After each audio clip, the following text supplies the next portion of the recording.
Well, brethren, as we all know, a little over a week from today, all of us in the Church of God will be keeping the Feast of Trumpets, which, as we know, pictures the day of the Lord.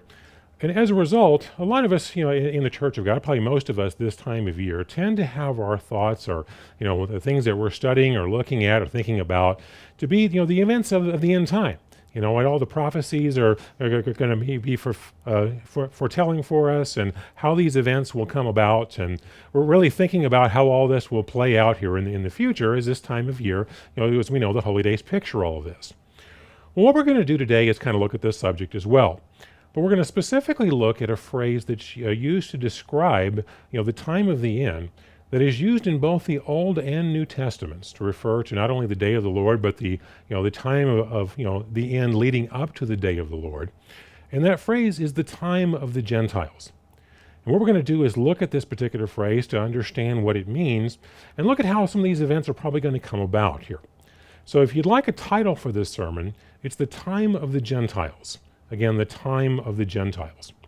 Because as I mentioned, the Bible uses this phrase actually twice. It uses it once in the Old Testament, once in the New Testament. As we're going to see, it not only refers specifically to the time of the day of the Lord, but also in general to the time frame leading up to the day of the Lord. So let's start out first of all just noticing these scriptures and how this phrase is used in the Bible. So if you turn first over to Ezekiel chapter 30.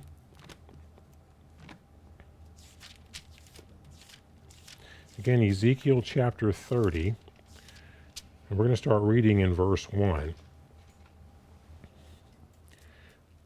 says, "The word of the Lord came to me again, saying, Son of man, prophesy and say, Thus says the Lord God, Wail, woe to the day, for the day is near, even the day of the Lord is near.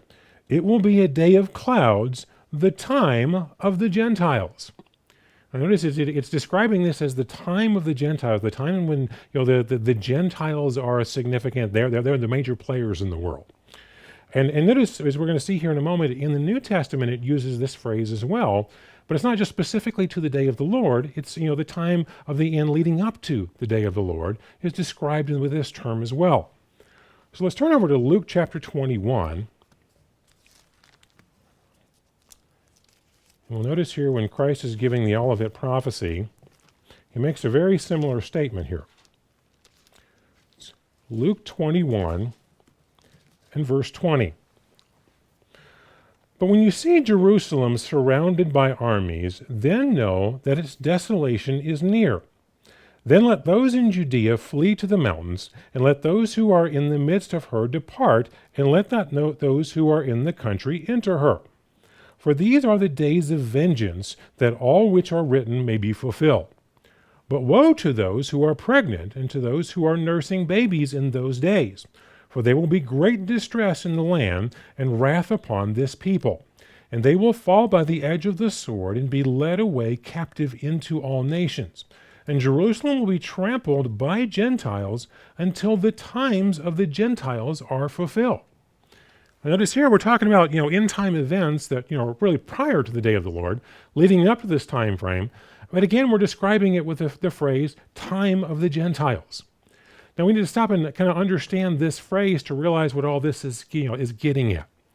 Now notice when we're talking about the time of the Gentiles, or as some translations put it, the age of the Gentiles, you're talking about a time in general when you can say the Gentiles, they're the dominant players, you might say. They're the dominant force on the world scene. Now, to really get at what that's saying, we need to first of all understand how the term Gentiles is used. Because when you say this is the time or the age when the Gentiles will be, the major, the dominant force, well, we're not talking about any specific nation or nationality or ethnic group, because Gentiles doesn't refer specifically to any one group. It's a rather generic term, because the term Gentiles is defined in the Bible, you might say, in contrast to Israel. Because you'll see that the Bible basically uses the term in terms of there's the descendants of Jacob, the Israelites, and it refers to the Israelites and the Gentiles. Because Gentiles is this generic term that basically refers to everybody who's not an Israelite. It's kind of a catch-all term. So if you say this is the time when the Gentiles will be the dominant force in the world, and they'll be significant, again, you're not saying any specific people are going to be the dominant force. You're saying everybody but Israel is what you're saying. So basically what we're saying here is we're going to get to a time at the end here when your modern day descendants of Israel, that even though they may not be called by the name Israel, but those people that God would identify as the descendants of Jacob, they're going to become insignificant on the world scene. Now, I know in the lifetimes of all of us who are hearing this message, we've lived through a time when Israel is pretty dominant across the world. In fact, if you look at world history for the last couple hundred years, you could easily say that Israel has been a dominant force in the world on the world scene. And see, this didn't happen by accident. This wasn't just a coincidence that this took about. This was specifically because of promises that God made to Abraham that were fulfilled through his grandson Jacob, who is, his name was later changed to Israel, and therefore the nation's, named after him. It specifically was prophesied to be like this. So let's first of all just take a quick look at this history. So again, we have a context of which to understand this whole subject. So let's turn over first of all to Genesis chapter 12.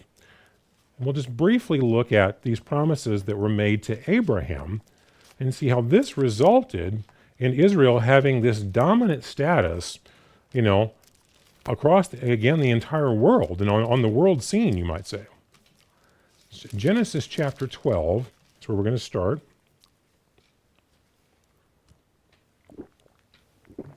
Now, before I go through some of these statements here, the promises God made to Abraham, let me first of all clarify here.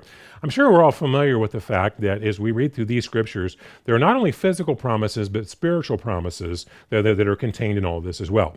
Now, today, for our purposes, we're going to focus on the physical side. But realize in doing that, and I'm not in any way denying the fact that there are major spiritual promises in these verses as well. Again, it's just our focus today for our purposes is going to be on the physical side. So let's start off in Genesis chapter 12 in verse 1. It says, "Now the Lord had said to Abram, get out of your country, from your kindred, from your father's house, to a land that I will show you, and I will make you a great nation, and I will bless you and make your name great, and you shall be a blessing. And I will bless those who bless you, and I will curse those who curse you, and in you all the families of the earth shall be blessed." I notice he's telling him that not only are your descendants going to become a great nation, he's not just saying that they're going to be successful in their part of the world, in their neighborhood, they'll be doing well. He's saying they're going to be making a major impact on the world in general. They're going to be major players, is what he's telling them. And notice if we look over in Genesis 17, well, notice he didn't just mention that they would be a nation that would be significant. He mentioned there would be multiple nations that would be significant. Because as we're going to see how this was fulfilled, it wound up being, a number of different, national entities, you might say, today on the world scene that this was fulfilled through. And so we go to Genesis chapter 17 and verse 1. "And Abram was 99 years old. The Lord appeared to Abram and said to him, I am Almighty God. Walk before me and be blameless. And I will make my covenant between me and you, and will multiply you exceedingly. And Abraham fell on his face, and God talked with him, saying, As for me, behold, my covenant is with you, and you shall be a father of many nations." Notice we're talking now about many nations being descended from him. "No longer shall your name be called Abram, and your name shall be Abraham. And I have made you a father of many nations. And I will make you exceedingly fruitful, and I will make nations of you, and kings shall come from you. And I will establish my covenant between me and you and your descendants after you in your generations, for an everlasting covenant to be God to you and to your descendants after you." So notice God here promised Abraham, his descendants would become very significant, not only as a single nation, but as many nations would come from him. They would become a blessing to the whole world. They would be very significant on the world scene. He even promises them that they're going to possess the gates of their enemies. They're going to have this global impact. The world history is not going to be able to ignore these guys. They're not just going to be significant in one corner of the world. They're going to be significant across the globe. So notice in Genesis chapter 22,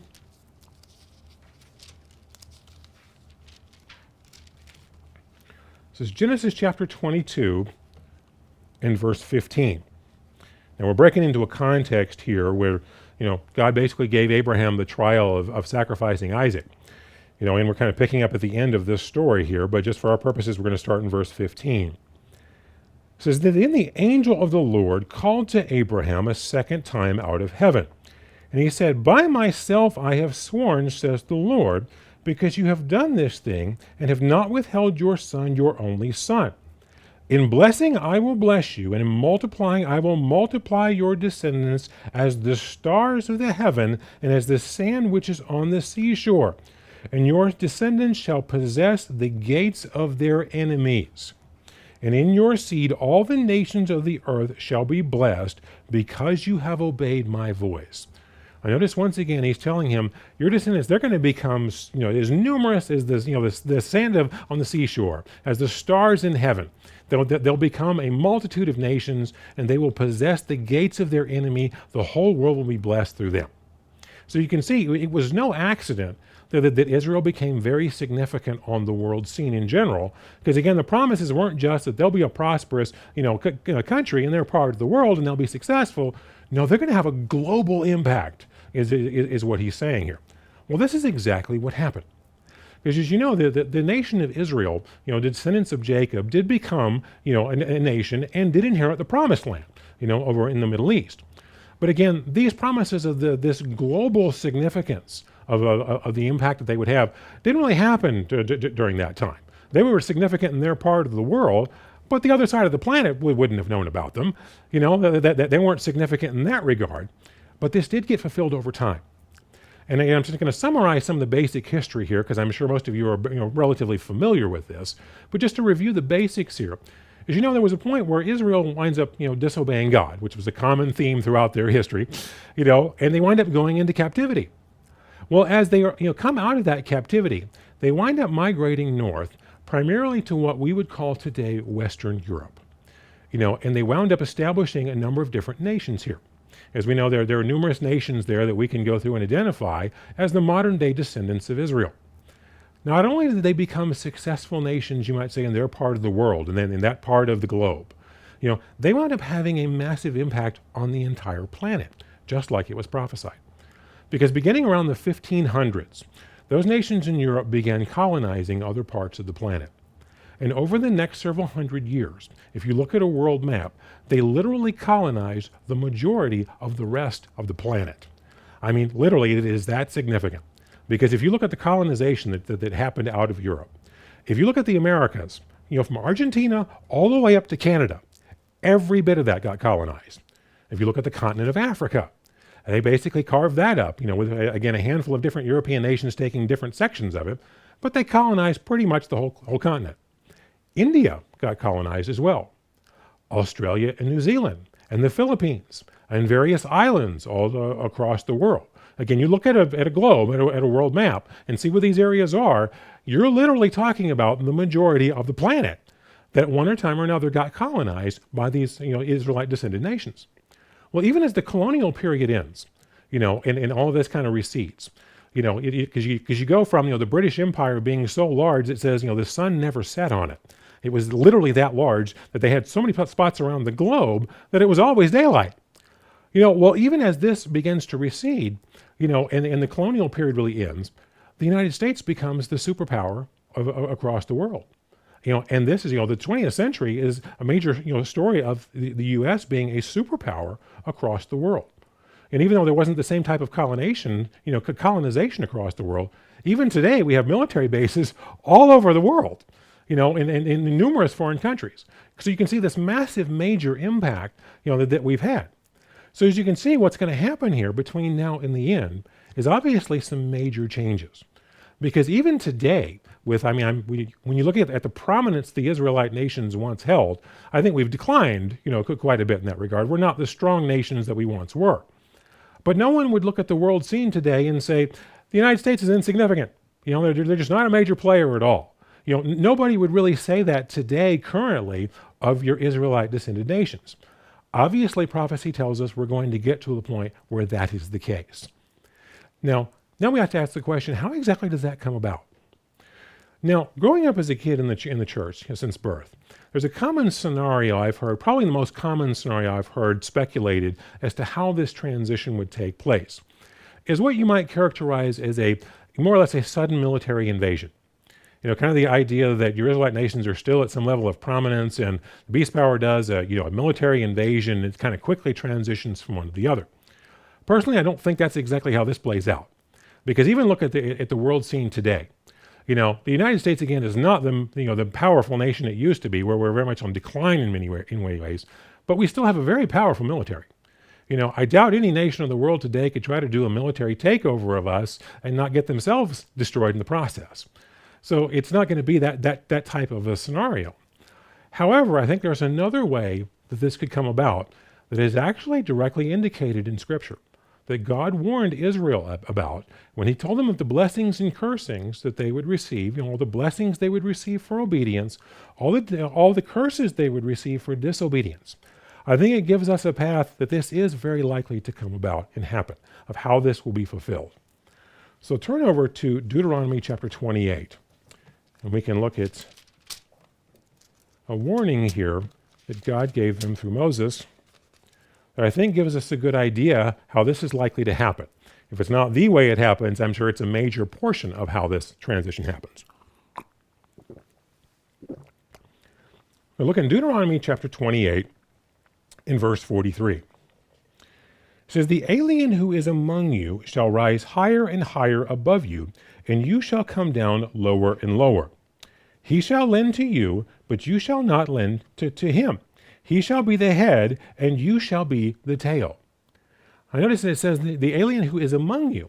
This isn't a military invasion where, a formal army marches in and takes over your country. He's saying these are the people living among you.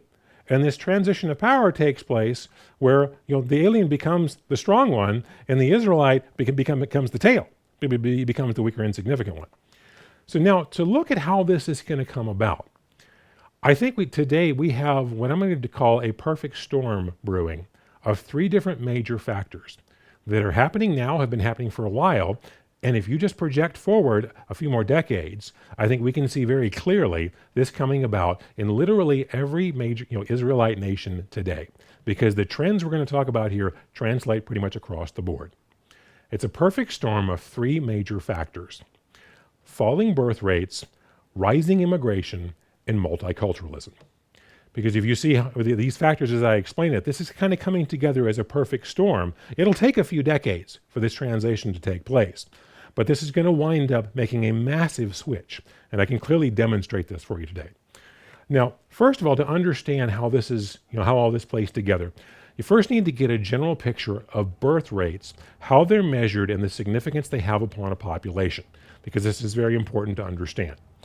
Now, if you look at any stable population of people, and when I say stable, I mean any nation or group of people that's not experiencing a war or natural disaster or disease epidemic or something major that changes life. If life is basically stable, for that population to maintain its numbers over time, they need to have an average birth rate across the board statistically of about 2.1 children per family.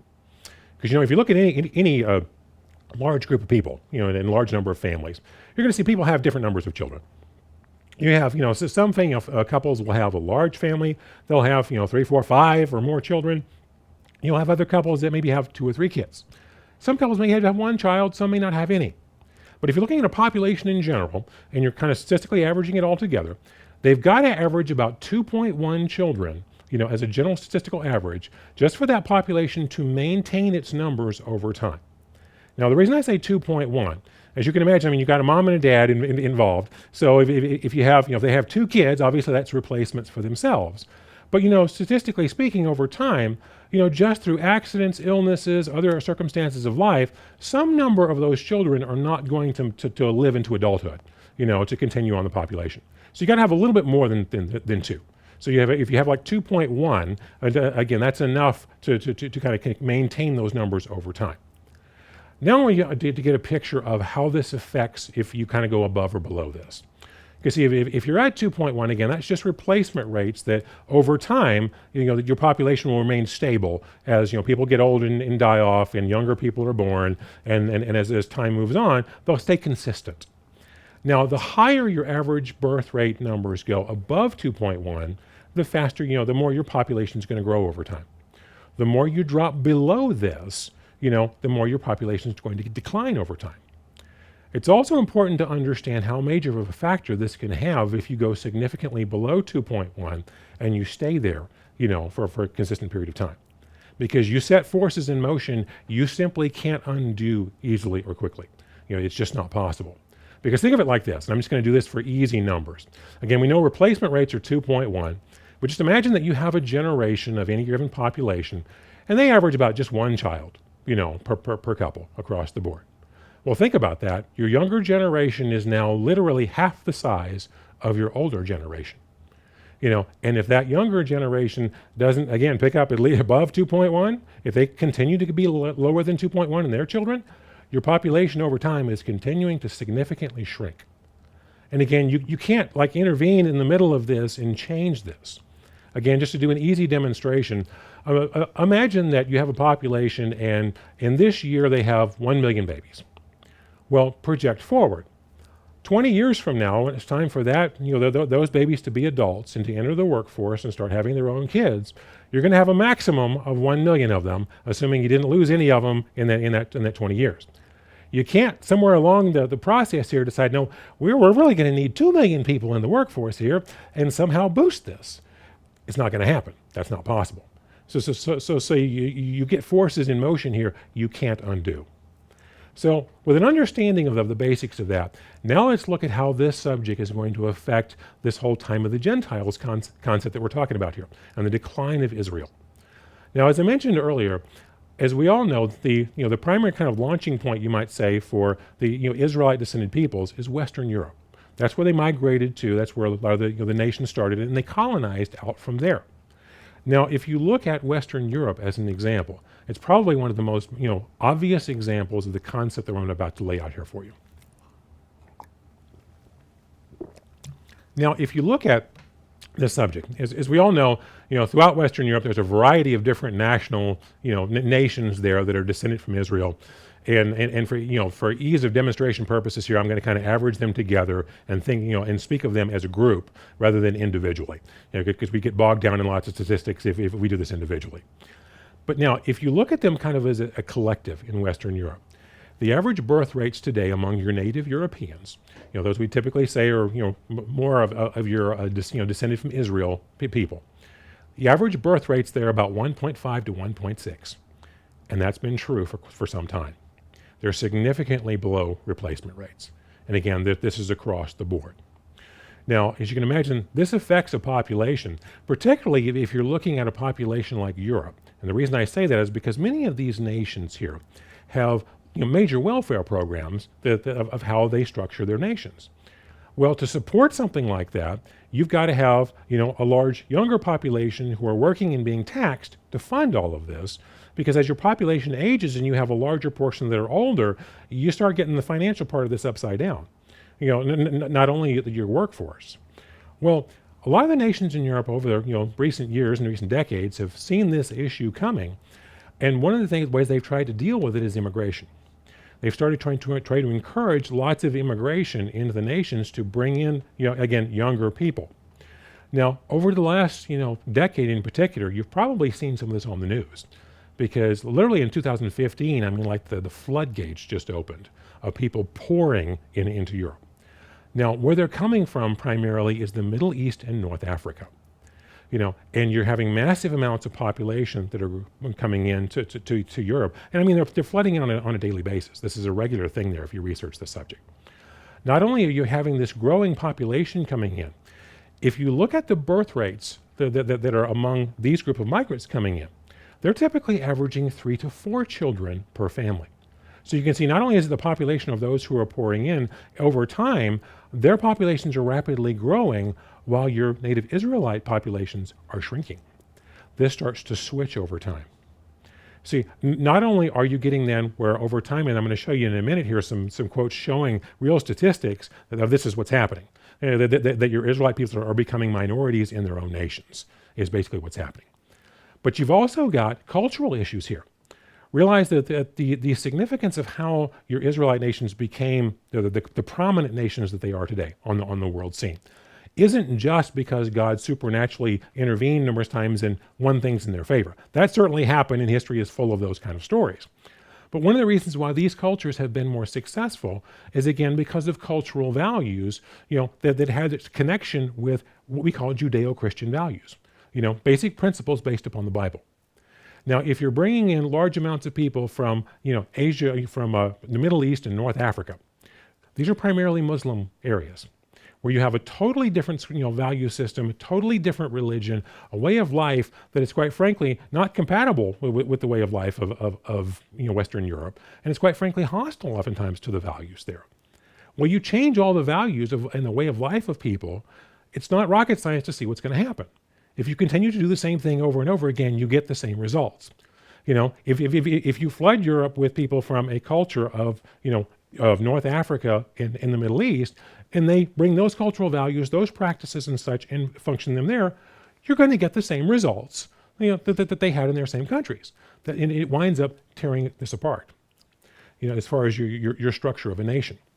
Now, to demonstrate for you that I'm not overstating this in terms of how this population structure plays out, let me share with you a quote from a book called The Strange Death of Europe.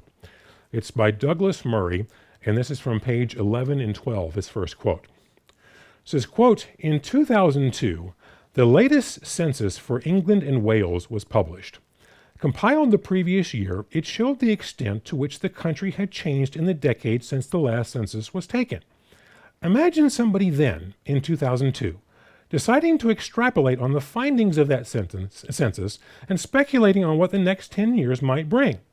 Imagine that they said, white Britons will become a minority in their own capital city by the end of this decade, and the Muslim population will double in the next 10 years.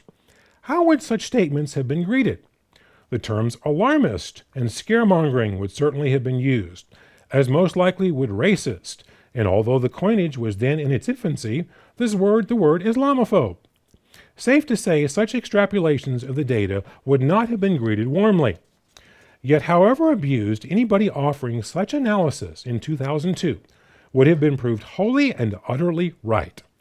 The next census compiled in 2011 and published in 2012 revealed not just the facts mentioned above, but far more.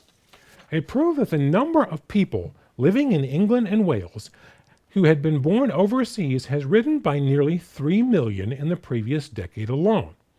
It showed that only 44.9% of London residents now identified themselves as white British, and it revealed that nearly 3 million people in England and Wales were living in households where not one adult spoke English as their main language.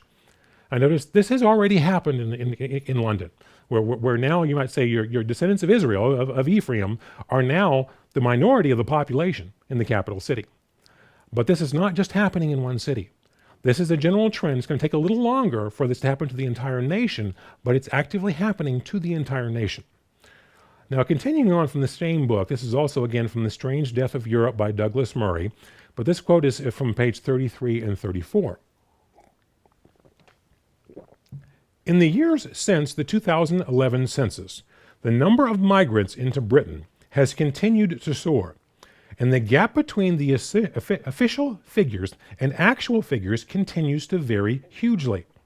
One indication of the fact is that although the net migration figures for each year since 2011 census has been far in excess of 300,000, the number of the new national insurance numbers issued each year, because they are required for work, has been more than double that.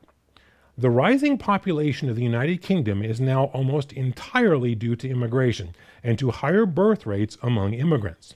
In 2014, women who were born overseas accounted for 27% of all live births in England and Wales, and 33% of newborn babies had at least one immigrant parent, a figure that had doubled since the 1990s.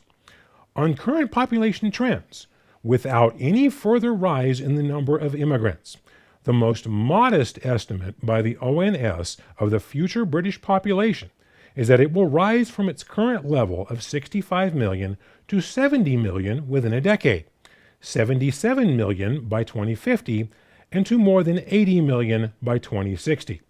But this estimate assumes immigration to be beneath current levels. Whereas if the post-2011 level were to continue, the UK population would go above 80 million as early as 2040, and as high as 90 million, that is an increase of 50% on 2011 by 2060. Demographic predictions are notoriously tricky, with enough variables to make fools of many. But among serious academic demographers, there is a consensus that even without migration at the rate it has occurred in recent years, the demographic makeup of the country will change even more significantly within the lifespan of most people reading this book. For instance, David Coleman, a professor of demography at Oxford University, has shown that on current trends, the people who identified themselves as white British in 2011 census will cease to be the majority of the United Kingdom in the 2060s. However, he stresses, if current levels of immigration to Britain continue, let alone rise, that number will move closer to the present. It would be a time when, as Professor Coleman says, Britain would become unrecognizable to its present inhabitants. So see what it's saying here is just give it a couple decades and the population switches. And even in what we would call today Ephraim, Britain and the United Kingdom, basically then becomes a minority in their own country.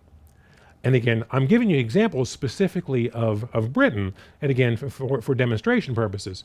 But if you research this, the same thing is true. The same general trends are true across Western Europe. This is not a unique situation at all.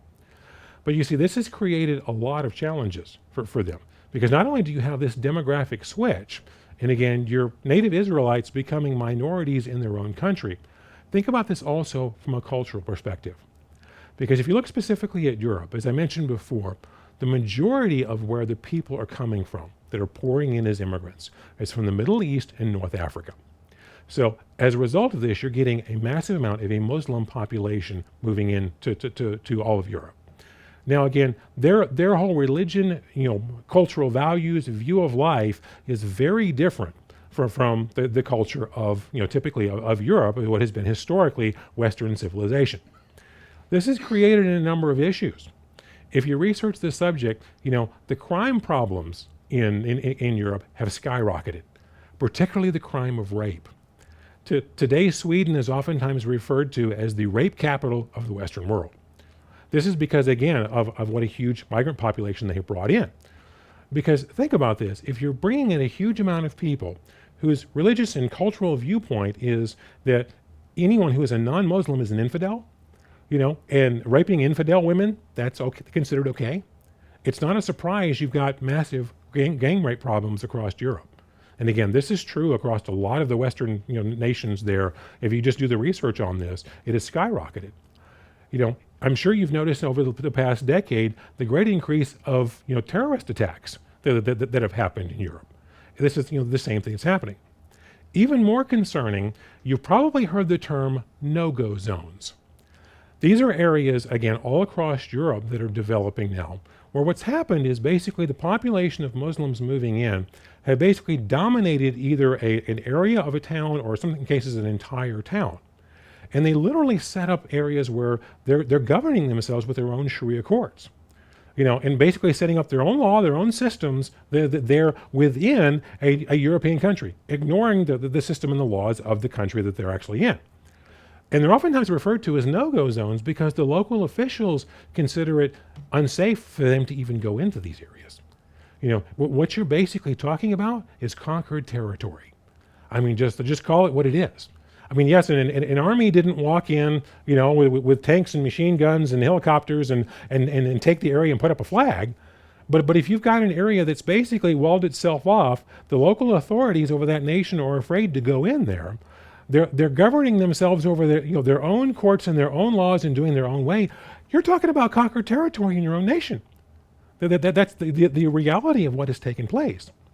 And see, this is steadily growing across Europe, and this type of problem all over Western Europe. So as you can see, you keep this trend going, you can see where this is headed. You wind up, as the population switches and you get warring cultures, what tends to happen at that point is nations descending into civil war situations. But also think about it when you have a nation that has been very prosperous, and has been significant on the world scene, and you create these kind of internal problems. It's not rocket science to see what happens. They're not going to be able to perform at the same level that they have before. Certainly not if they're basically descending into a fight in civil war situations with each other. It basically destroys the culture. But again, you've also got to consider, and again, we're going to talk about this a little bit later in this sermon, the whole multiculturalism movement, which is basically robbing them of the cultural values that have created the success in these nations to begin with. So, as you can see, you just project forward a few decades, and you can see what's happening here. And it doesn't require you might say, a formal military invasion is how we would typically think of it. They're facing an invasion, but it's not one that would be recognized as a military. But over time, it's going to create this switch. Well, the overall trends I'm describing here, are not just unique to Europe. Now, again, some of the specific details I've mentioned here, Europe's probably in the worst situation in this regard, but this is not unique to Europe in general. If we look at even like Canada in the US, the same general trends of falling birth rates, rising immigration and multiculturalism are having similar effects. These similar dynamics are at work. Now, to demonstrate this, let me quote to you from an article, again, specific to Canada. This is, I pulled off the internet off of a website called theglobeandmail.com. It's an article authored by John Ibbotson, and it was published online January 27th, 2017. Now, to quote from this, the article is entitled "The Politics of 2036 When Canada is as Brown as it is White." And it says, quote, "The opponents of Canada's wide-open immigration policy have good reason to complain. The country embarked on a massive social experiment in the early 1990s when the Mulroney government opened the immigration floodgates. The experiment is radically altering the ethnic makeup of the population. Yet that decision was never properly debated. Has the time come for such a debate, or is it too late? A report this week from Statistics Canada forecasting the country's demographic makeup in 2036 suggests it's too late. The transformation of Canada is already far advanced and continuing. By 2036, the agency predicts as many as 30% of all residents will not have been born in Canada. Another 20% of the population will be native-born, but with at least one immigrant parent. Since the vast majority of immigrants come from Asian or Pacific nations, within 20 years, Canada will likely be as brown as it is white. So you can see, in just another 2 decades, the population switches, and they're no longer the majority in their own country. The same is true of the United States. Let me read to you from an article from the Brookings Institute. Their website is brookings.edu. It's from an article authored by William Frey. It was posted on March 14, 2018. The title of the article is "The U.S. Will Become Minority White in 2045. Census projects useful minorities are the engine of future growth." And quoting from the article, quote, "A new census population projections confirm the importance of racial minorities as the primary demographic engine of the nation's future growth. Countering an aging, slow-growing, and soon-to-be declining white population, the new statistics project that the nation will become minority white in 2045. During that year, whites will comprise 49.9% of the population, in contrast to 24.6% for Hispanics, 13.1% for blacks, 7.1% for Asians, and 3.8% for multiracial populations. The shift is a result of 2 trends. First, between 2018 and 2060, gains will continue in the combined racial minority populations, growing by 74%. Second, during this time frame, the aging white population will see a modest immediate gain through 2023 and then experience a long-term decline through 2060, a consequence of more deaths than births.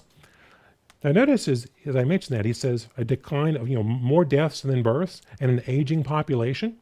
He's talking about falling birth rates. Because again, as your birth rates decline and you stay that way over time, you wind up with a bulk of your population being more towards your retirement age and a much smaller bulk of the population being your younger years. And you can see it. And then as your elders die off, if you don't start having more children, your overall population just declines over time. And you can see how it basically shrinks. Well, if at the same time you're bringing in large amounts of immigration into your country with larger birth rates, you're basically looking at population replacement. You basically, your dynamics are going to change. And again, those descended from Israel, that are the modern day tribes of Israel, will wind up being minorities in their own nations. But even more importantly, again, we have to look at the cultural factors that are going to play out with this.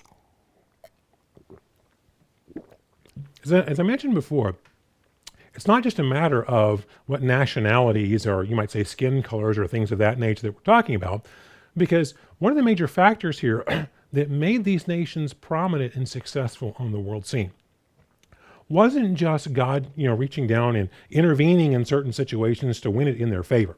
Now, again, as we all know, world history is, you can cite a number of examples where God supernaturally intervened and made that happen. But a bigger factor also involved with this is, again, cultural values and a way of life, a way of running a country based more on Judaic Christian type of values, on basic principles from the Bible that resulted in a culture being successful. Well, if you wind up changing the entire culture, and basically replacing this with different values, a different religion, a different outlook, you can't totally change how you do things and then expect the results to be the same as they were before. If you change how you're going about approaching something, you're going to change the results. So you have to see that that's what's happening here. And just like in the case of Europe, I said you start bringing in lots of people that their mindset, their religion, their cultural values are quite frankly hostile to Western civilization, and you make them the majority of the population. What do you think happens to your Western civilization there? It dies. Because basically what we're seeing here is the death of Western civilization. And I know that may sound overly dramatic, but stop and think about it. As I covered kind of in the brief history of how Israel became prominent as it is across the world scene. When you hear the term Western civilization today, what do people typically mean when they say that? They're referring to the United States, Canada, Europe, Australia. You're referring to your Israelite descended nations is what you're talking about. So Western civilization came about as a result of the time of the Israelites, the time when they were the significant force on the world scene. Again, you make them the minority, overrun them with others in their own countries, take away that culture, you're getting rid of Western civilization. It's basically what we're seeing here is the death of Western civilization. It'll take a few decades to close the casket, but that's basically what's playing out here. And see, another major factor in all of this is what is typically referred to today as the multiculturalism movement. Now, this is oftentimes marketed as, the idea of, just appreciating everyone's background and fairness and all getting along with each other. But there's some major flaws in this whole theory. Because first of all, to buy into this idea, the first thing you have to do is accept the idea of moral relativity. Because the basic idea is, well, all cultures are equally good. All viewpoints, all religions, all cultural values, well, they're all just as good. They're just different, and we should celebrate them all. We should accept everything in the name of diversity. And that's basically how it's typically put across. But again, you think about that. First of all, to even accept that idea, the first thing you have to do is accept moral relativity. Because again, you have to get rid of the idea that there is a standard in this book that defines right, and what opposes it is wrong. You have to get rid of the idea that there's an almighty God, and he defines, good and evil and sin and righteousness, and things that are, cultures that are more in line with his instructions are going to do better by definition than ones that aren't. Because again, you have to throw that concept out to buy this idea. But there's another unique thing you have to notice about multiculturalism. And I'll just put it in the words that Dr. Thomas Sowell oftentimes refers to it as. He says multiculturalism is very often a monocultural phenomenon. And what he means by that is how much it focuses this whole concept of diversity and multiculturalism, you'll see is typically focused towards your Israelite white nations. How often have you ever heard anyone say, over in Japan, they're not diverse. They got too many Asians over there. We need to bring in a bunch of white guys and do cultural enrichment and give them diversity. No one thinks of that. And they tend to have strict immigration laws over there, but no one calls them racist for that. Look at Saudi Arabia. There's another good example. How often have you heard, there's too many Arabs over there, and they're all Muslim. They need cultural and religious diversity over there, and they need cultural enrichment. People accept, well, that's their ethnic group, that's their culture, that's okay. But notice what, just to use a U.S. example today, because one of the things hot in the news today is controlling our southern border, in the flow of illegal immigration against it. When there is a push for, hey, maybe we should have some control over this and enforce some laws, what happens? That's racist. That's evil and bad. What other nations get called racist for wanting to enforce their borders? Because you see, what happens is, with multiculturalism, is you're going to see, the way this plays out is it's typically every other culture should be celebrated and accepted because it's wonderful. But white Western civilization culture should be denigrated and all of its faults pointed out. In fact, to share with you a quote on this is also from The Strange Death of Europe by Douglas Murray. This is going to be from page 101 and 102. And we're kind of breaking into a thought reading this quote. But what he's discussing leading up to this is again, this whole idea of multiculturalism of we should accept and celebrate every culture. Because they're all just as equal, they're all just as good, and in the name of diversity, we should just celebrate them all. But here's often what actually happens. And as we're breaking into a thought as he discussed this. He says, at the same time, the only culture that couldn't be celebrated was the culture that had allowed all these other cultures to be celebrated in the first place. In order to become multicultural, countries found that they had to do themselves down, particularly focusing on their negatives. Thus, the states that had been so open and liberal that they had allowed and encouraged large-scale migration were portrayed as countries which were uniquely racist. While they and all other cultures in the world could be celebrated within Europe, to celebrate even the good things about Europe within Europe was suspect. The multicultural era was one of European self-abnegation, where the host society appeared to stand back from itself, hope that it would not be noticed from the other than as some form of benign conveyor. It was for this reason, among others, that the celebrated American political philosopher Samuel Huntington wrote in his last book, multiculturalism is in its essence anti-European civilization. It is basically an anti-Western ideology. And again, just to back this up, let me also share with you another quote from Dr. Thomas Sowell, who's written a lot on multiculturalism. He says, quote, "What multiculturalism boils down to is that you can praise any culture in the world except Western culture, and you cannot blame any culture in the world except Western culture." Because see, what happens is it's an emphasis of, your white cultures, they need more diversity. They need multiculturalism. They basically, their culture is bad. We need to bring in all these other cultures to enrich them. But again, you don't see that same focus on other non-white cultures being pushed to do the same thing. And see, what has happened in the Western world is over the last couple of decades, particularly our education system, absolutely our colleges, have absolutely enveloped this idea, and they indoctrinate generations into this type of thought. So not only what this has resulted in is basically your Israelite nations facilitating their own destruction. Because they're basically buying into this idea of, we've got to take every other culture because our culture is bad and racist and we should feel guilty and horrible about it. And we should embrace every other culture and move away from this culture, even though the evidence of history has shown Western civilization to be the most successful civilizations in the history of mankind. Now, again, I'm not suggesting by any means they didn't have plenty of their own sins and plenty of their own faults and create their own problems as well. Not by any means trying to paint it as a completely positive picture. But again, the evidence of world history kind of screams the whole story here, that this has actually been successful. But see, what's happening here is basically setting up a culture, well, again, where your Israelites will become minorities in their own nations and then be convinced to abandon their own culture and to turn against it and basically to facilitate their own destruction. Because if we look back in history in the Bible, the term multiculturalism today, that's a modern day terminology. But this whole concept of Israel destroying themselves by denying the culture that God gave them and following his instructions and embracing the culture of all the nations around them, this is not a new story by any means. This is the history of Israel throughout the Old Testament. And in fact, when they started as a nation, God specifically warned them about this very thing. So let's turn over to Deuteronomy chapter 7.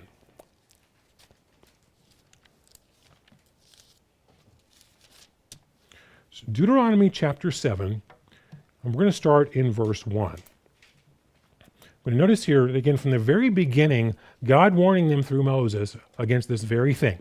Again, what we today call multiculturalism. It's Deuteronomy 7 and verse 1. When the Lord your God brings you into the land which you go to possess, and has cast out many nations before you, the Hittites and the Girgashites and the Amorites and the Canaanites and the Perizzites, and the Hivites and the Jebusites, 7 nations greater and mightier than you. When the Lord your God delivers them over to you, and shall conquer them and utterly destroy them, you shall make no covenant with them, nor show mercy to them, nor shall you make marriages with them. You shall not give your daughter to your son, nor take their daughter to your sons. For they will turn your sons away from following me to serve other gods. So the anger of the Lord will be aroused against you and suddenly destroy you. But thus you shall deal with them. You shall destroy their altars and break down their sacred pillars, cut down their wooden images, and burn their carved images with fire. I notice he's warning them right off the bat, of not to go down this road. Now again, we call it today multiculturalism. That term didn't exist there, but notice what he's saying. When you go into these areas, don't take on their culture. Don't take on their religion. Don't get fascinated with their practices and want to do them as well. In other words, don't look at this and say, wow, this is cultural enrichment. Well, this is diversity. Well, it's all great. We should celebrate this and we should take part in it as well because they're all equal and it's all just as wonderful. No, God is saying diversity is not your strength. That kind of diversity will be your destruction, is what he is warning them about. Please also take note, he didn't say a word about skin color here. We're going to come back to that. He is warning them about religious and cultural values and the destruction that can have upon them. This is not a racist statement. He is not saying they're bad because they have the wrong skin color. Please take note of that. We're going to make a point of that in just a moment. But now turn over to Joshua chapter 23. We're going to see here at the end of Joshua's life, he again gives them a warning as well. Again, specifically warning them not to go down the road of what we today call multiculturalism. Joshua 23 and verse 1. Now it came to pass a long time after the Lord had given rest to Israel from all their enemies round about, that Joshua was old, advanced in age. And Joshua called all of Israel for their elders, and for their heads, for their judges, and for their officers, and said to them, I am old, advanced in age.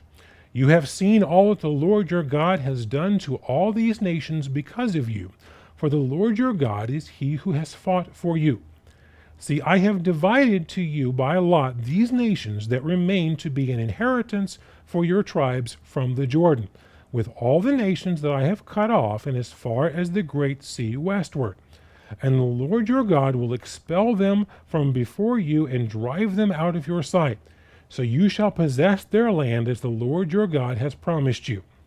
Therefore be very courageous and keep to do all that is written in the book of the law of Moses, lest you turn aside from it to do the right hand or to the left, and lest you go among these nations, and those who go remain among you.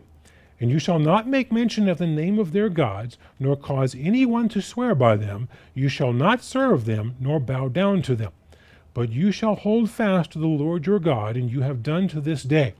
For the Lord has driven out from before you the strong nations, but as for you, no one has been able to stand against you to this day. One man shall chase 1,000 for the Lord your God, and he who fights for you as he who has promised you. Therefore take diligent heed to yourself, that you love the Lord your God. Or else indeed, if you go back and cling to the remnant of these nations, and that they remain among you, and make marriages with them, go into them and they to you. Know for certain that the Lord your God will no longer drive out these nations before you, but they shall be snares and traps to you, and scourges on your side, and thorns in your eyes, until you perish from this good land which the Lord your God has given you. I notice once again, this entire warning is about religion and cultural values. Because if you take on their way of life, if you think this is cultural enrichment and its diversity, and we should all celebrate it and embrace it, it will not be your strength. That's a buzz phrase you'll hear today in people who promote the multiculturalism movement. Diversity is our strength. Now again, realize that what God is addressing here is not about skin color. This is not about race. This is about cultural and religious values. But he's saying if you basically take on this type of diversity, it will not be your strength. It will be your destruction. It will be your doom and your undoing. Because again, if you look through the history of ancient Israel, multiculturalism, again, what term we would use today, is what destroyed them again and again and again. Because what did they always do? Mix with the nations around them, intermarry with them, take on their religion, start worshiping their gods, and taking on their cultural practices, and then they would be destroyed. Because they were abandoning the culture that God had given them, again, defined by his word and his law. But again, I'd like to make a very specific point in talking about this subject, that we are not talking about race and skin color. Because in today's emotionally charged environment, giving a sermon like this, even discussing this subject, you're just setting yourself up to get called a racist. And even the Bible itself is oftentimes looked at as, well, these things are just racist and it's white supremacist and such, and that is an absolute perversion of what the Bible says. Because what happens oftentimes is people take these scriptures where God is warning about specific other nations, and saying, don't be a part of them. But they fail to mention, he doesn't say the problem is because, their skin color is different. That's not what he's saying. He's saying their religion, their cultural practices, if you take that on, their satanic pagan religions, that's going to destroy you. That kind of cultural diversity is going to be your ruin. But it's not an issue of, it being some racist, white supremacist issue. And if you want to prove that, all you got to do is look in the Bible and do a search on the words stranger or alien. Now in Hebrew, it's the same word in both cases. You'll find in English, it can be oftentimes translated as one or the other, again, based upon the translator's choice. What this is referring to by definition is the non-Israelite. The stranger or the alien among them, is basically going to be the person who is, different nationality, different skin color. What you will see throughout the Bible is numerous times God gives the instruction, don't mistreat the stranger. Don't abuse them. Don't take advantage of them. Remember that when you were in Egypt, you were a stranger there. He constantly tells them this because, again, these warnings about other nations, this isn't about skin color. This is about cultural and religious values and how multiculturalism would destroy them. It would not be their strength. It would be their undoing. And let me demonstrate for you from the Bible this very thing very clearly. Now turn over to Exodus chapter 12.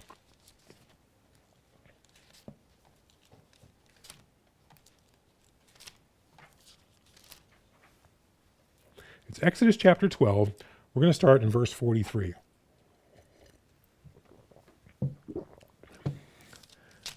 Now, know what we're about to read are the instructions involved with Passover. You can't get any more fundamentally Israelite thing to do than Passover. Now, let's just notice this. Verse 43, and the Lord said to Moses and Aaron, this is the ordinance of the Passover. No outsider shall eat it. But let's continue noticing the specific reference to the stranger here later and the conditions. Verse 44, but every man's servant who is bought for money, when you have circumcised him, then he may eat of it. A sojourner and a hired servant shall not eat it. In one house it shall be eaten, and you shall not carry any of the flesh outside, nor shall you break one of its bones. All the congregation of Israel shall keep it. And when the stranger sojourns with you and wants to keep the Passover to the Lord, notice the stranger by definition is a non-Israelite. We're talking different nationality, different skin colors. And notice, let's continue reading. Let all his males be circumcised, and let them come near and keep it. And he shall be as a native of the land, for no uncircumcised person shall eat it. One law shall be for the native born and for the stranger who sojourns among you. Notice the stranger is included, but what are the conditions? They must assimilate to the culture of Israel. One law for the Israelite and for the stranger. They must be circumcised. They must follow the same rules. It's not a matter of they got the wrong skin color, so we exclude them. No, it's not the issue. The issue is they must assimilate to the culture of Israel. You don't endorse multiculturalism. Let's notice another instruction. We just read about Passover. Let's notice the instructions for sacrificing to God. Numbers chapter 15.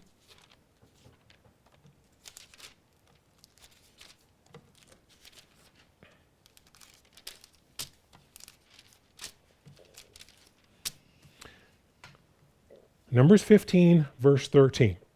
Again, we're breaking into a context here, but what this chapter is discussing is the instructions for giving, sacrifices and offerings to God.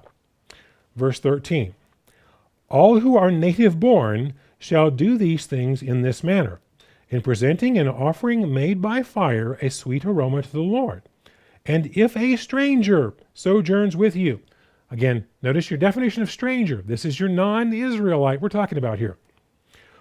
Or whoever is among you throughout your generations, and would present an offering made by fire, a sweet aroma to the Lord, just as you do, so shall he do.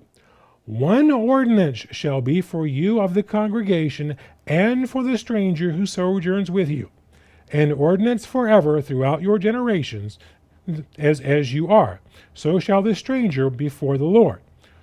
One law and one custom shall be for you and for the stranger who sojourns with you. Notice again, it's not an issue of, well, they're from the wrong country, they're the wrong skin color, so we exclude them and mistreat them. No, that's not what it says. It's saying they can be a part of this, but one law, one custom applies for the Israelite and for the stranger. We do not have multiculturalism. If you want to be a part of this, you accept the laws of Israel, you practice the culture of Israel, and you become a part of Israel's culture. It is not a multicultural environment. Because see, multiculturalism, that kind of diversity is not a strength. That is doom and destruction. And that is what God warned Israel about again and again and again and again. But again, just wanted to make that picture very clear, because again, even discussing this subject today, bringing up this very idea in the quotes that I read, sets one up for the allegation of that's white supremacy and racism. No, it isn't. That's a gross misunderstanding of the Bible, because we're talking about, cultural values here. Now, again, when we talk about Israel and its descendants versus the Gentiles, yes, there's a racial component to that, because Israel, the Israelites are the descendants of Jacob. You're going to have a racial component to this, and that's who the promises were made to. But realize, as this plays out here, as we've covered here today, we had the time of the Israelites, probably around the 1500s or forward, as they start beginning having this major impact across the world, and their impact globally, across the entire planet. Became very significant in one way or another, either through the colonial era or through the superpower of the U.S. This has all happened, for quite some time. But prophecy tells us this is going away. We're going to see before the end, before the day of the Lord comes, a time that can be described the time of the Gentiles. We're going to have a time here when, again, everybody but Israel is a significant. Basically, we're saying Israel becomes insignificant. But if we look at this perfect storm that is brewing here of falling birth rates, rising immigration, and a multiculturalism movement that is causing not only Israel to facilitate their own destruction, but to embrace it and to abandon their own culture and to walk away from the cultural values that made them significant. You put these three together, and just give it a few decades. And what we're going to see here is literally the death of Western civilization. It's just going to take a few decades to close the casket because it's going to play out over time. Because it's just like God warned Israel. If they abandon him, the stranger among you would become stronger and stronger, and you will become the tail. You will become weaker and weaker. That is playing out before our eyes right now. And it's just going to take some time for this to come to full fruition. And it'll probably take a few decades. And again, I'm not trying to set dates as to when the end will come. I think that's a futile attempt to do. But again, as you see this playing out, we can see what the future looks like and how these prophecies will be fulfilled. Again, I'm not saying that there won't be at some time a military invasion, and a beast power taking over the Israelite people. But I would not expect that to go from a time of being prominent and then suddenly that being taken away by military invasion. I think we will fall from within, basically exactly as God prophesied in Deuteronomy 28. And that's going to bring about the time of the Gentiles. So brethren, as we look forward to the fall holy days here, and the fulfillment of these prophecies, realize we're going to be seeing a massive switch here in the next couple of decades on the entire world scene, and particularly upon life and what day-to-day life is like in Israelite countries is going to change quite a bit as this process changes as well. But as we witness this and see the demise of the time of Israel, we're going to see the destruction of Western civilization and the fulfillment of what the Bible prophesies and the coming about of the time of the Gentiles.